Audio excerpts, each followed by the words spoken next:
everybody. It's been a while, but here I am with a new video. Did you know that there are 2 Power Ranger games on the Game Boy Color? I wouldn't blame you if you didn't. They're often overshadowed by the Game Boy Advanced games. But I played them and beat them, and here are my thoughts about them. When Power Rangers blew up and became huge in the 90s, unsurprisingly there were video game tie-ins. The Genesis and Super Nintendo games are consistently considered the best. My personal favorites are the movie game for the Genesis and the original game for the SNES. Outside of the 16-bit era MMPR games, the franchise has struggled in the medium. It's weird because you'd think something like Power Rangers would translate really well to video games. It's not a complicated concept. But then again, terrible superhero games are a dime a dozen. There were a few attempts at doing 3D Power Ranger games. Timeforce had a game on the PlayStation, which I've never played and heard very little about, while the Lightspeed Rescue game for the PlayStation and Nintendo 64 is infamously terrible. We'd get another console game for Dino Thunder, which was mostly just okay. We wouldn't get another console game until Super Legends for the 15th anniversary, and then there were a bunch more years of nothing noteworthy until Battle for the Grid. While it's true that Power Rangers struggled transitioning into the 3D era of gaming much like Sonic the Hedgehog did, there are still a number of decent titles released post-Zordon era for the Game Boy Advanced.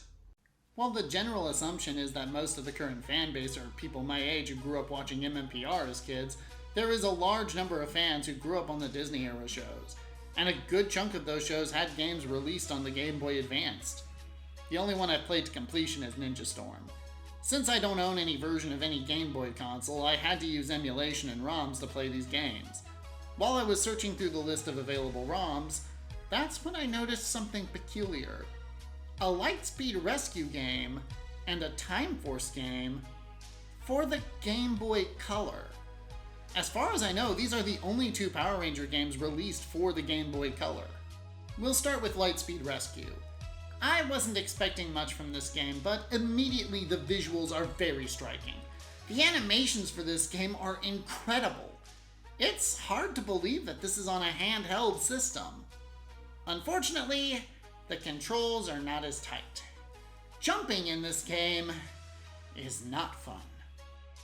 Every level of Lightspeed Rescue is divided into 3 stages: Rescue, Battle, and Megazord. You have to do each stage in the proper order in order to complete the level. The rescue stages of this game are really fun. Throughout the stage you find different tools. There's a drill to break through metal walls, medicine to help sick people, a grappling hook, big ass scissors to cut steel cables, and a hose to put out fires. Using these tools uses up energy, and so you can only use them when appropriate. There's a certain number of civilians that you need to save before you run out of time. Every rescue stage begins with a cutscene of a different Zord going in to save the day, and at the end of the stage you return to your Zord. I love this! Even if you play the same Ranger in every stage, it feels like they're all contributing. Finding all the civilians that need help requires some platforming and puzzle solving skills. It's not difficult, but it's also not brain dead easy either. I could see a kid having a lot of fun with these stages. Unfortunately, the other 2 game modes kinda suck. The battle stages have you fight a bunch of minions with a boss battle at the end. These stages aren't bad, but they aren't great either. Instead of tools, you find a sword that makes it easier to kill the baddies at the cost of some energy. Here's the problem. I figured out that the jump kick does just as much damage as the sword, but it doesn't take up any energy and puts some distance between you and the enemy so that they can't hit you immediately after your attack. This makes Dana a completely worthless character. She has the most energy, but in the rescue stages, as long as you don't waste your energy, there's enough of it to do your tasks. And in the battle stages, the drop kick is your best move, and you don't really need the energy. Also, the enemies that throw daggers are bullshit, and I hate them. Every ranger in this game counts as a life. If one dies, you choose a new ranger and respawn at the nearest checkpoint. I actually like this mechanic. It's a good way of representing the team aspect of the show in a single-player game. After you kill enough minions, you need to kill the boss of the level. Oh, there's a timer, and that timer doesn't reset when you start the boss fight. So, hope you didn't waste too much time finding the minions. Pretty much every boss fight can be won by drop kicking them until they die. After you defeat the boss, you get a really awesome cutscene of the Rangers blowing it up with their weapon. Damn, I've said it before, but the animation in this game is genuinely impressive. After you complete a battle stage, you unlock the Megazord fight. Out of all the Power Rangers Super Sentai games I played, the Jetman game for the Nintendo and the MMPR movie game for the Genesis are the only ones I feel get how a mecha fight is supposed to feel. The MMPR SNES game has some great Megazord fights, but there's only 2 of them in the whole game. Lightspeed Rescue for the Gameboy Color is trying really hard to be Jetman, but fails. It's funny when you learn these games were developed by the same company, but we'll get to that later. In Jetman, there's a special meter that naturally charges as you fight the boss, so it's your decision if you want to fight using smaller specials or save up your energy for a bigger attack. In Lightspeed Rescue, your special bar only charges when you attack. When you get enough energy, you can use a special move that not only damages your enemy, but depletes their special gauge as well. In Jetman, you can go on the defensive while waiting for your gauge to charge. You can't do that in Lightspeed. If you try to block and be defensive, the enemy will just charge up its special bar and spam you with special attacks. You're forced to be on the offensive as much as possible. Which sucks when the enemy is a goddamn turtling little bitch all the fucking time! Enemies in Lightspeed Rescue Megazord fights have top and bottom attacks. While you can block attacks coming straight at you, you can't block the lower attacks. You have to jump over them. This would be fine if the controls were tight, but they're not. They're clunky as hell, and dodging is a giant pain in the ass. In Jetman, you could just block. While the controls in the game are also clunky, success in combat is knowing when to block versus when to attack. With Lightspeed Rescue, it doesn't really matter. I struggled a lot with these fights until I figured out that if I just camped in a corner, the enemy would walk straight into my fist. Every once in a while I need to jump, but every fight can be easily won this way with little to no effort. You'll notice that there are medals for each stage. In order to unlock the final level and beat the game, you need to have gold medals for every stage. Gold medals in the rescue levels require you to save all civilians within a certain time frame, with none of your rangers dying. This was enjoyable. Gold medals with Megazord fights require defeating the boss without dying within a certain time frame. While the Megazord fights are not fun, once you figure out how to do them, this is also quite doable. The gold medals that are the biggest pain in the ass are the battle stages. Just like with the other 2 types of stages, getting a gold medal in the battle stages requires beating the level without dying. So, remember how I said it was cool that different rangers functioned as extra lives because it felt like they were fighting as a team in a single player game? Well, fuck that. You're gonna be playing Chad a lot. He has the most health, which makes him the best. He's the best in the show and in the game. Oh, you also still have to beat the level within a certain amount of time, and the boss fight at the end still counts. So you need to kill all the minions and the level boss without dying once in a short amount of time. After I got all the gold medals, I vowed to never play a battle stage again. I just hate those stages now. If you didn't need the gold medals to unlock the final stage, that would be one thing. But you have to put yourself through this monotonous, grueling, unfair task if you want to complete the game, which ends up souring the entire experience. After you get gold medals for every stage, you unlock the final Megazord fight against Diabolico. This fight is done in 2 parts. You fight him first with the Lightspeed Megazord. He survives the finishing attack, which forces the Rangers to use the Super Train Megazord. After you defeat Diabolico with the Super Train Megazord, you get a password that lets you use the Super Train Megazord in all the previous Megazord fights. This would be a great reward if the Megazord fights were fun, but they're none, so it just doesn't feel worth all the effort I put into it. I want to like this game. There's a lot of passion and ambition here, but it just doesn't work. The rescue stages are the only parts of the levels that are consistently fun. Everything else feels half-finished and rushed in production to meet deadlines. Despite that, I'd still recommend at least playing the game if you can. But cheating is okay. Here, you can just use my password to unlock everything and not have to worry about the gold medals. As I mentioned earlier, Lightspeed Rescue is not the only series that got a game for the Game Boy Color. The following year, Timeforce also got a game for the Game Boy Color. THQ published both the Lightspeed and Timeforce Game Boy Color games. Both games were developed by Natsume. The Game Boy Advance port of Timeforce was developed by Vicarious Visions and is the only PR game that Vicarious Visions worked on. Natsume has an interesting relationship with the Power Rangers franchise. Before we get into that, however, a little history about the company itself. Natsume was formed in 1987, but created an American branch in 1988 called Natsume Incorporated. The original company now being called Natsume Co. Limited. This is only important because in 1995, Natsume Inc. split off from the parent company and became a separate company. In 2013, Natsume Co. Limited merged with Atari and became Natsume Atari. The American company is to this day just simply named, thank God, Natsume Inc. Before Natsume split into two companies, they developed the Jetman game for the Nintendo and the MMPR game for the Super Nintendo. Natsume Inc. departs from our story at this point.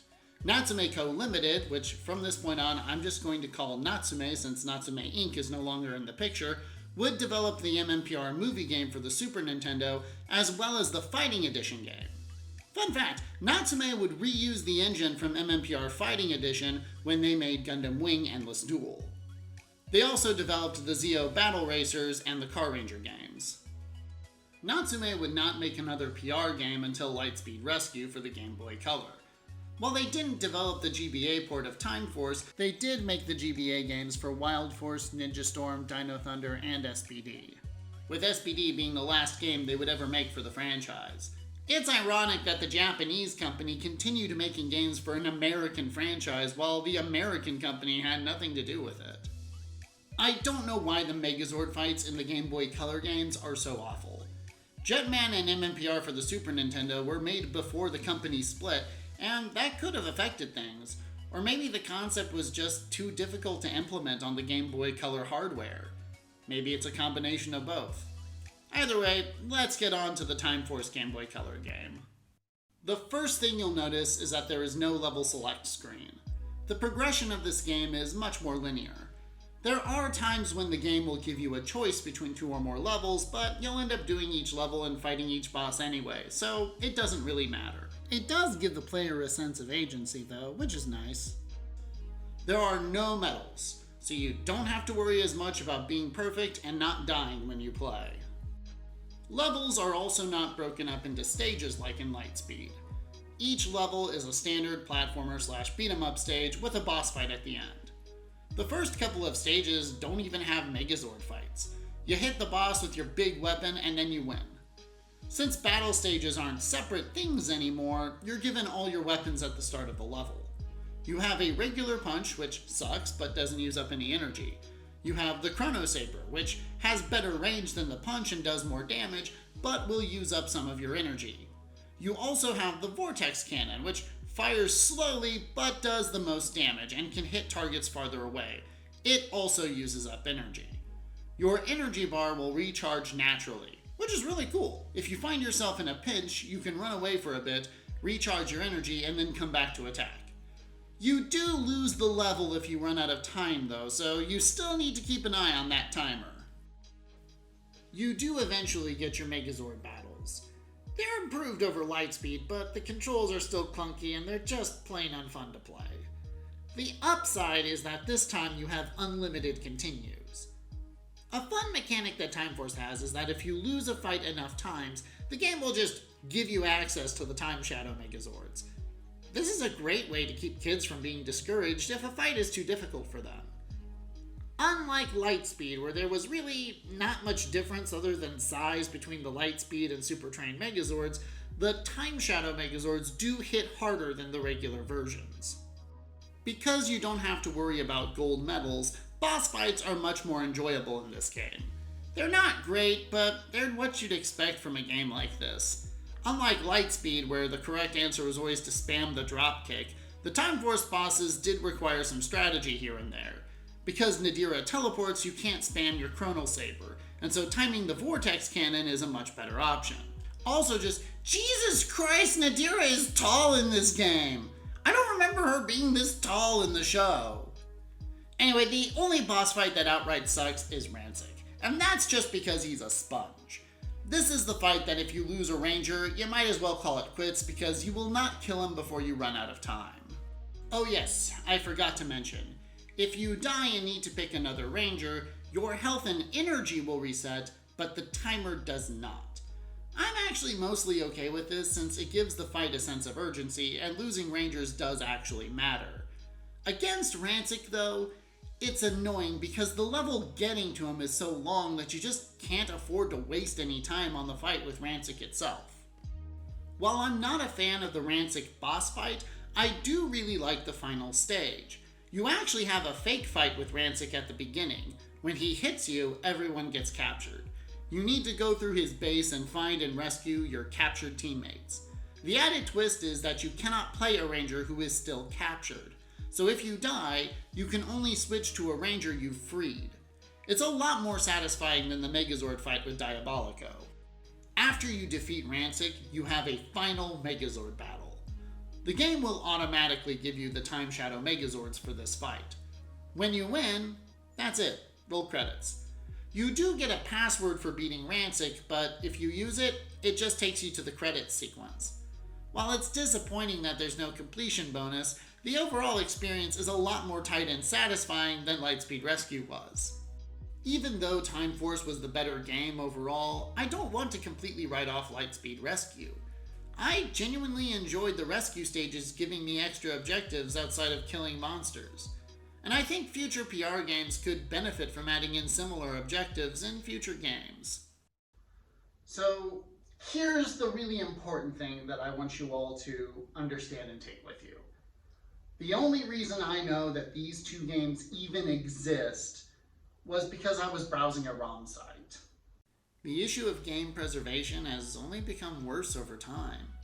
While classic games like Link's Awakening and Chrono Trigger get remakes and ports, obscure, less-known titles fade away into nothing. Power Ranger games, at least to my knowledge, have never been re-released on other systems. So if you don't own the original hardware, these games are just unplayable without ROMs and emulation. And that's sad. These two Game Boy Color games aren't perfect, but I had fun playing them. And it's a shame to think that there are fans of these shows who will never get to experience them.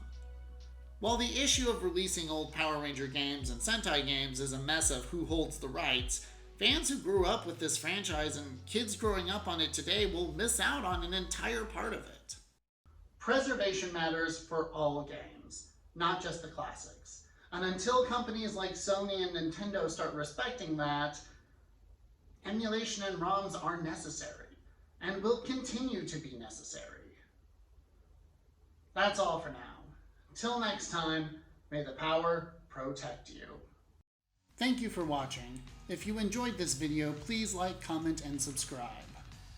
All of the music in this video was provided by James McCullum of Marshland Media. James also hosts a tokusatsu-themed podcast called Mostly Speakin' Sentai. He's recently finished reviewing all of the Power Ranger Anniversary episodes. It's a good time and I highly recommend giving it a listen.